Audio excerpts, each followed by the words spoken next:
Harper Lee fans hit bookstores early in the morning to snap up copies of the author's unexpected second novel, Go Set a Watchman.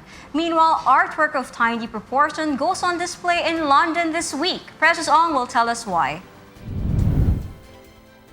Ahead of Friday's release of Marvel's latest cinematic offering, Ant-Man, micro artist Willard Wiggin has recreated the superhero, who can shrink in size but grow in power, on a very small scale in the eye of a needle. The figurine is so minute it has to be viewed properly through a microscope, as with most of Wiggin's work. At Antzibition, his tiny Ant-Man is on display alongside other pieces measuring only a few micromillimeters.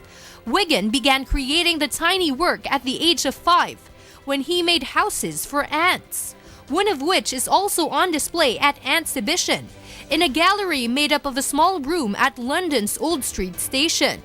He told Reuters he used tweezers made from a dead wasp's sting and paints his sculptures with the fly's hair.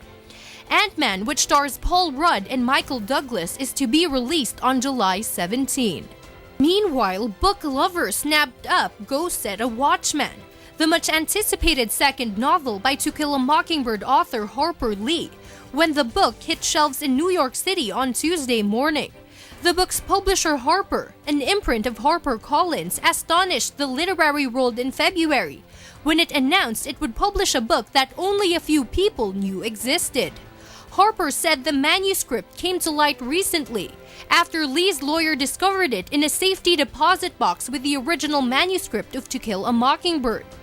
It was written in the 1950s before Lee, who is now 89 years old and in an assisted living facility in her home state of Alabama, penned her 1960 Pulitzer Prize-winning masterpiece, To Kill a Mockingbird, about racism and injustice in the American South, became an instant bestseller and has sold an estimated 40 million copies worldwide.